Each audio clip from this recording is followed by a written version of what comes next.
Hello students. मैंने अपने इससे पहले की वीडियो में आप लोगों को लोकसभा सदस्यों के निर्वाचन के लिए आवश्यक योग्यताओं के बारे में बताया था।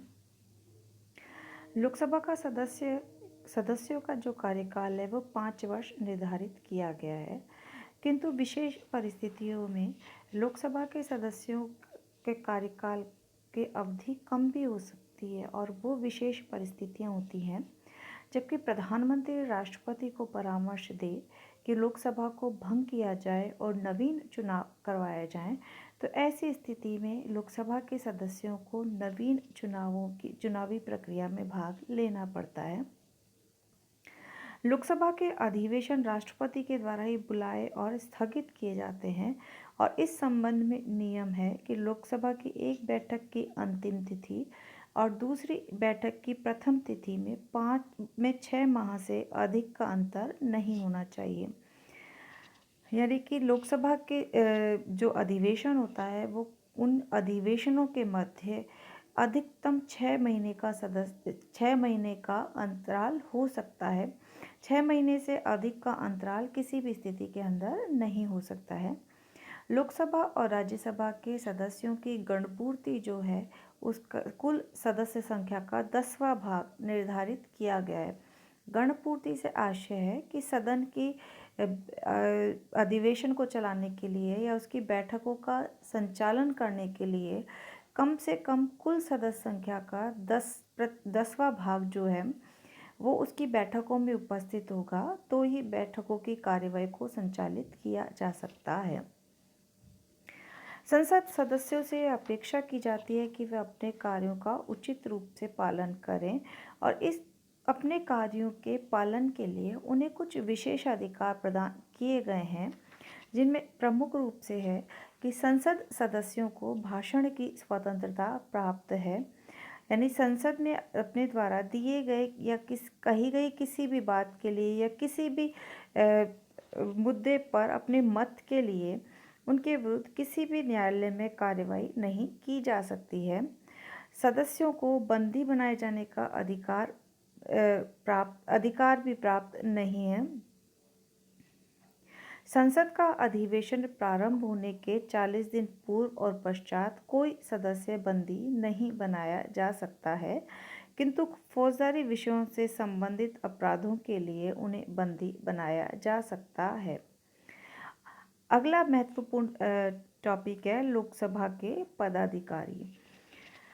संविधान के अनुच्छेद 93 के अनुसार लोकसभा स्वयं ही अपने सदस्यों में से एक अध्यक्ष और एक उपाध्यक्ष का निर्वाचन करती है। यानी सदन के या लोकसभा की कार्यवाहियों का संचालन करने के लिए लोकसभा के सदस्य अपने में से ही एक अध्यक्ष और एक उपाध्यक्ष का निर्वाचन करती है। अध्यक्ष का जो कार्य है वो लोकतांत्रिक व्यवस्थाओं में महत्वपूर्ण माना गया है, क्योंकि सदन की संपूर्ण कार्यवाही को कुशलतापूर्वक संचालित करने का उत्तरदायित्व स्पीकर पर या लोकसभा अध्यक्ष पर ही होता है।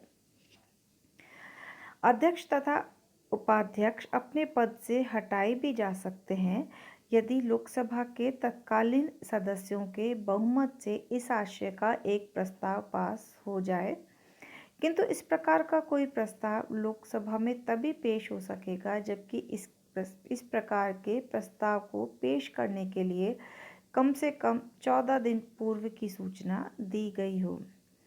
यदि लोकसभा को भंग कर दिया गया हो तो अध्यक्ष लोकसभा को भंग करने के बाद और नवीन लोकसभा की प्रथम बैठक के ठीक पहले तक अपने पद को खाली नहीं करेगा।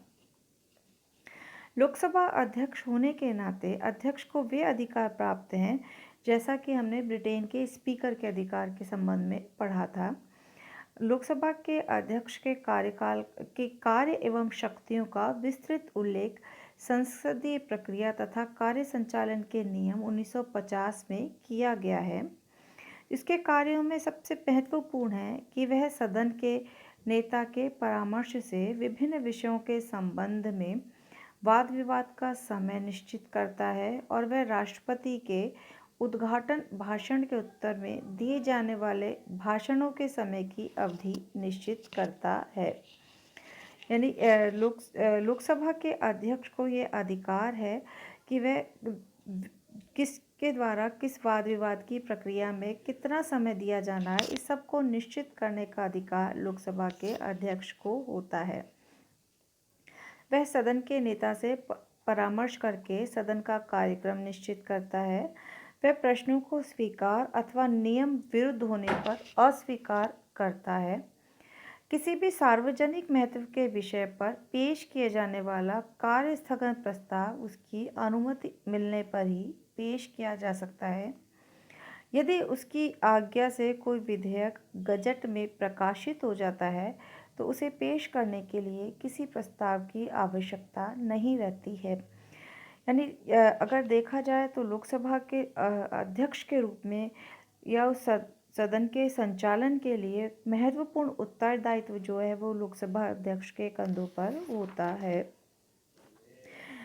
भारत में यह प्रयास किया गया है कि संसद की लोकसभा अध्यक्ष के रूप में उसका निष्पक्ष व्यवहार होना चाहिए और स्पीकर की निष्पक्षता को बनाए रखने के लिए संविधान में व्यवस्था की गई है, जिनके अनुसार पहला प्रावधान यह किया गया है कि स्पीकर का वेतन और भत्ते संघ की संचित निधि पर भारित हैं। दूसरा है उसे केवल समान मत आने की स्थिति में ही सदन में मतदान करने का अधिकार है। और तीसरा है उसे उसके पद से ऐसे प्रस्ताव के आधार पर ही हटाया जा सकता है जो कि सदन के द्वारा विशेष बहुमत से पारित किया गया हो। संक्षेप में अगर हम इसको कहें तो अध्यक्ष के कार्य शक्तियों का जो क्षेत्र है वह बहुत व्यापक है। साथ ही उसके कार्य के संबंध में उससे यह अपेक्षा की जाती है कि स्पीकर बनने के पश्चात वह राजनीतिक रूप से निष्पक्षता का व्यवहार करेगा ताकि सदन की कार्यवाही को निष्पक्ष होकर ही वह संचालित कर